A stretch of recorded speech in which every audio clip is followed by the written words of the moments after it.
Throughout history, women have made remarkable contributions to society, culture, science, politics, and the arts. From rulers who shaped the destiny of nations to pioneers who broke barriers in male-dominated fields, these women have left an indelible mark on the world. In this video, we explore the lives and legacies of some of the most influential women in history, spanning different eras and continents.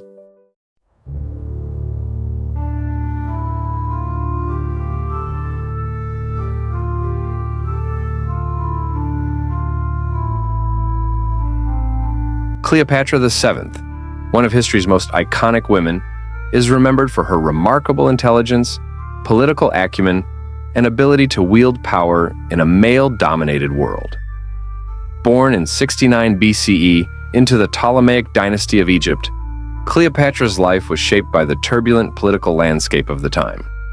Her reign, marked by strategic alliances, military campaigns, and a keen sense of diplomacy, cemented her legacy as one of history's most powerful women. Cleopatra's early life was marked by political instability. Her father, Ptolemy XII, was the ruler of Egypt, but faced immense pressure from both internal factions and external forces.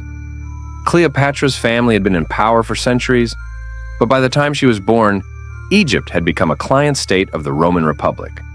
Following the death of her father in 51 BCE, Cleopatra ascended to the throne at the age of 18, co-ruling with her younger brother, Ptolemy XIII, who was just 10 years old. However, her brother's advisors, who sought to consolidate their own power, soon turned against Cleopatra, leading to a political crisis that resulted in her exile from Egypt. Despite being removed from power, Cleopatra remained determined to reclaim her throne. She recognized that the Roman Republic, with its growing influence over Egypt, would be a key player in her struggle. In 48 BCE, she famously formed an alliance with Julius Caesar, one of the most powerful men in Rome. At the time, Caesar was embroiled in a civil war against Pompey, his political rival. Cleopatra saw this as an opportunity to align herself with Caesar and gain his support in her bid to return to power. Their first meeting, which took place in Rome, was dramatic. Cleopatra, determined to impress Caesar, had herself smuggled into the palace, rolled up in a carpet, which was presented to him. When the carpet was unrolled, she emerged, captivating Caesar with her beauty, charm, and intellect. This bold move set the stage for a political and romantic alliance that would have far-reaching consequences for both Egypt and Rome. Caesar's support enabled Cleopatra to reclaim the throne and reassert her control over Egypt. Under her reign, Egypt prospered. Cleopatra implemented economic reforms, expanded trade, and strengthened the military. She also worked to maintain Egypt's independence from the growing power of Rome, though she recognized that Rome's influence could not be ignored. Cleopatra's reign was not just focused on maintaining Egypt's autonomy. She was also a patron of the arts, sciences, and culture.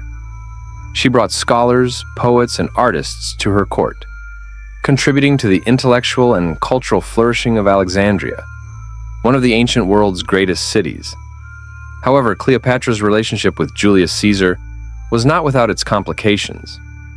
After Caesar's assassination in 44 BCE, Cleopatra sought to maintain her influence in Rome by aligning herself with another powerful Roman leader, Mark Antony. The two formed a personal and political alliance, with Cleopatra becoming Antony's lover and ally. This partnership, both romantic and strategic, had significant implications for the balance of power in the Roman world. Together, Cleopatra and Antony challenged the authority of Rome's ruling elite, particularly Octavian, Caesar's adopted son, and the future Augustus. Their alliance was seen as a direct threat to Rome's power, and in 31 BCE, it culminated in the Battle of Actium. The forces of Cleopatra and Antony were decisively defeated by Octavian's fleet, marking the end of their ambitions. After the defeat, Cleopatra and Antony retreated to Egypt, where they both ultimately took their own lives. Cleopatra, unable to accept defeat, chose to die by suicide, rather than be paraded as a prisoner in Octavian's triumph. Cleopatra's death marked the end of the Ptolemaic dynasty and the final absorption of Egypt into the Roman Empire. However, her legacy endured. Cleopatra became a symbol of feminine power and political savvy, and her life was immortalized in literature, art, and historical accounts. She was a woman who defied the norms of her time, leveraging her beauty, intelligence, and political skills to manipulate the world's most powerful men. Despite the challenges she faced, Cleopatra remained a formidable figure, carving out her place in history as one of the most influential female rulers in the ancient world. Her ability to navigate the treacherous political landscape of both Egypt and Rome, as well as her unrelenting pursuit of power and influence, ensured her place in the annals of history. Cleopatra's reign, though short-lived, left an indelible mark on the ancient world. She remains a figure of fascination and intrigue, admired for her courage, intellect, and the legacy she left behind. Joan of Arc, known as the Maid of Orleans, is one of history's most revered and enigmatic figures. Her legacy is defined by her unwavering faith, her courage in the face of overwhelming adversity, and her profound impact on the course of French history. Born around January 6, 1412, in Domremy, a small village in northeastern France, Joan came from a humble peasant family. At the time, France was embroiled in the 100 Years' War, a brutal conflict between France and England that had already raged for over 70 years. The war had left the French people demoralized, and the country was under constant threat of English occupation. Joan's early life was rooted in deep religious faith. Her family were devout Catholics, and Joan herself was very pious from a young age. She spent much of her time praying and attending Mass, and it was through her strong spiritual connection that she began to experience visions. At the age of 13, she claimed to have seen visions of saints, including Saint Michael, Saint Catherine, and Saint Margaret, who spoke to her and gave her instructions. These visions were clear in their message. Joan was to save France from the English and help crown Charles VII as the rightful king of France. At first, Joan kept her visions to herself, but by the time she was 16, she could no longer ignore the divine message she believed she had received. She went to the court of Charles VII, the Dauphin, the heir to the throne, to convince him that she was the chosen one to lead France to victory and help him secure the throne. Despite being a young peasant girl with no military experience, Joan's sincerity and determination left a lasting impression on the Dauphin and his court. When she arrived at the royal court, she amazed everyone by correctly identifying Charles, who was disguised among his courtiers, proving that her visions were real. Her confidence and conviction were undeniable. Charles VII was initially hesitant to trust her, but he ultimately agreed to allow her to lead a military campaign. Joan was given an army, and in 1429 she set off for Orléans, a key city that had been under siege by the English for several months. The siege of Orléans was a critical moment in the war, and the French forces were on the brink of defeat. Joan, however, inspired the French soldiers with her unwavering faith and determination. She told them that God had chosen her to lead them to victory, and her presence alone boosted the morale of the French troops. In a series of daring maneuvers, Joan helped lift the siege of Orléans, leading the French forces to a decisive victory over the English. This victory was a turning point in the 100 Years' War, and it gave the French army a renewed sense of hope and purpose. The victory at Orléans was followed by several other successes, and Joan's reputation grew. Her leadership and bravery made her a national hero, and she became a symbol of French resistance against the English invaders. After the success at Orléans, Joan played a pivotal role in securing the coronation of Charles VII as King of France. At the time, the Dauphin's claim to the throne was disputed, and his coronation had been delayed. Joan led Charles to the city of Reims, where he was finally crowned king in July 1429. This event fulfilled one of Joan's primary objectives and further solidified her position as a key figure in the French resistance. However, despite these successes, Joan's fortunes took a dramatic turn. In 1430, she was captured by the Burgundians, a faction allied with the English, during a military campaign. She was handed over to the English, who saw her as a threat to their control over France. The English were determined to break her spirit and use her as a symbol of French defiance. Joan was put on trial for heresy, witchcraft, and cross-dressing, as she had worn male military attire. The trial, which took place in Rouen, was politically motivated and was meant to discredit Joan and strip her of her status as a divine figure. Throughout the trial, Joan remained defiant, insisting that her visions and her mission had been divinely inspired. She refused to recant her beliefs, even when pressured by the court. Her faith was unwavering, and she stood by her actions, believing that she was fulfilling God's will. On May 30th, 1431, at the age of 19, Joan was burned at the stake in Rouen. Her death was a tragic end to a short but extraordinary life. However, Joan's martyrdom only strengthened her legacy. She was posthumously exonerated by a church tribunal in 1456, which declared her trial unjust and her actions righteous. In 1920, she was canonized as a saint by the Catholic Church, cementing her place in history as a symbol of courage, faith, and resistance. Joan's impact on French history and the Hundred Years' War cannot be overstated. Her leadership and military victories helped shift the momentum of the war in favor of the French, and her role in Charles VII's coronation was instrumental in solidifying his claim to the throne. More than just a military leader, Joan embodied the spirit of France's struggle for independence and freedom. She became a symbol of national pride, and her legacy has inspired countless generations. Joan of Arc's story is one of divine inspiration, unshakable resolve, and immense sacrifice. Her legacy endures to this day, and she remains one of the most powerful and iconic figures in history. She's not only a symbol of courage and faith, but also a reminder that even in the darkest times, one person's unwavering belief can change the course of history. Frida Kahlo's legacy as a symbol of resilience, creativity, and empowerment continues to inspire and captivate the world. Born on July 6, 1907, in Coyoacan, Mexico, Kahlo's life was marked by personal suffering, yet her ability to channel this pain into powerful artistic expression transformed her into an icon of strength, individuality, and artistic genius. While her artwork, deeply rooted in Mexican culture and folklore, reflects her own emotional and physical struggles, it also transcends personal pain, becoming an enduring symbol of courage and identity. Frida Kahlo was born to a German father, Wilhelm Kahlo, and a Mexican mother, Matilda Calderon. Kahlo's early life was filled with adversity. At the age of 6, she contracted polio, which left her with a limp and a lifelong physical vulnerability. Despite this challenge, she displayed a fierce determination and resilience, characteristics that would define her throughout her life. Her childhood was further marked by hardship when she was involved in a traumatic bus accident at the age of 18. This accident, which left her with severe injuries, including a broken spine, pelvis, ribs, and legs, led to a lifetime of chronic pain and medical complications. Throughout her recovery, Kahlo began painting as a means of coping with her physical suffering. Bedridden for long periods, she used art to express her inner world, turning her pain into vivid, surreal images.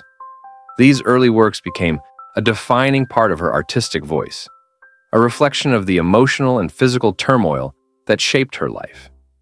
Kahlo's art is often described as surrealist, although she herself rejected this label. While surrealism was a prominent movement in the early 20th century, and many of Kahlo's works contain dreamlike symbolic imagery, her art was deeply personal and autobiographical. Her self-portraits, which became the hallmark of her artistic style, were not just depictions of herself, but also explorations of identity, suffering, and the complexity of the human experience. In her paintings, Kahlo incorporated vivid colors and striking symbolism, often using her own body as the subject. Her work conveyed raw emotions and explored themes of pain, isolation, and longing, while also reflecting her deep connection to Mexican culture and heritage. Kahlo's use of traditional Mexican elements, such as indigenous clothing, flora, and fauna, is a testament to her pride in her Mexican roots, and her works often celebrate the country's indigenous cultures and folklore. Her most famous work, The Two Fridas, 1939, depicts two versions of herself sitting side by side, connected by a shared artery. One Frida is dressed in traditional Mexican attire, while the other is in European-style clothing, symbolizing the duality of her identity. This painting is a powerful exploration of the internal conflict she often felt between her Mexican heritage and her relationship with the more Europeanized aspects of Mexican society. Her ability to express complex emotions and ideas through her art made her one of the most unique and influential artists of her time.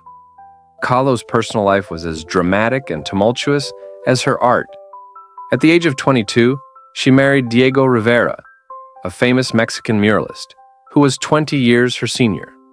Their marriage was marked by passion, infidelity, and conflict, yet it was also one of mutual respect and admiration for each other's artistic genius. Rivera, known for his political activism and monumental murals, was a significant influence on Kahlo's development as an artist, and the two often exchanged ideas about art and politics.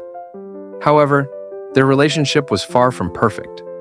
Both Rivera and Kahlo had extramarital affairs, including Kahlo's notorious affair with Soviet revolutionary Leon Trotsky, who was exiled in Mexico. The emotional strain of their complicated marriage, along with the physical pain Kahlo endured, deeply influenced her work. Many of her paintings, such as Henry Ford Hospital, 1932, reflect the personal anguish she experienced, especially regarding her inability to bear children, a source of deep sorrow for her. Despite the turmoil in their marriage, Kahlo and Rivera's relationship remained central to her life and work. Kahlo's intense emotional experiences, including the pain of miscarriage and the ongoing struggles with her health, were reflected in her art, where she confronted themes of identity, love, and loss with startling honesty. The couple eventually divorced in 1939, but they remarried a year later, maintaining a complex yet enduring relationship. Beyond her art, Frida Kahlo was a passionate political activist. She was an ardent supporter of communism, and her work and political beliefs were often intertwined. Kahlo and Rivera both supported the Mexican Communist Party, and Kahlo's political views were reflected in her art, which often included social and political messages. She was known for her unwavering support for workers' rights and the rights of marginalized groups, and her political activism led her to engage with a variety of causes, both in Mexico and internationally. Kahlo's politics were deeply informed by her personal experiences, and she often used her art as a platform for expressing her views on social and political issues. Her work tackled themes of class struggle, gender inequality, and indigenous rights, and she remained dedicated to the causes she believed in throughout her life. Kahlo's influence was also global, as she became an icon for women's rights, feminism, and LGBTQ+ activism. Her unapologetic embrace of her physicality, her expression of her emotional pain, and her challenge to traditional gender roles made her a feminist symbol. Kahlo's unflinching portrayal of her body, including her facial hair and her physical scars, challenged the norms of beauty and femininity, and helped pave the way for future generations of artists and activists to embrace their own identities without fear of judgment. Frida Kahlo's untimely death at the age of 47 in 1954 added to the mystique that surrounded her life and work. Her health had been in decline for years, exacerbated by the long-lasting effects of her bus accident and numerous surgeries. However, her death did not mark the end of her influence. In fact, her work gained even more prominence after her passing, and she became a posthumous icon in both the art world and the feminist movement. In the decades following her death, Kahlo's work experienced a resurgence, particularly in the 1980s and 1990s, as the feminist and LGBTQ+ movements embraced her as a symbol of resistance, self-expression, and empowerment. Her paintings, which had once been overlooked by mainstream art critics, were rediscovered and celebrated for their raw emotion, striking visual language, and innovative use of symbolism. Today, Frida Kahlo is one of the most recognized and revered artists in the world. Her paintings are displayed in major museums and galleries, and her life story continues to inspire millions. Kahlo's ability to turn pain into beauty, her defiance of societal expectations, and her unwavering commitment to living authentically make her an enduring figure in art, culture, and activism. Her legacy is one that transcends time and place, and she remains a powerful influence for generations to come. Frida Kahlo's art and life have become a symbol of strength, creativity, and resilience. Her legacy, shaped by her extraordinary ability to turn personal suffering into universal themes, continues to resonate with people around the world.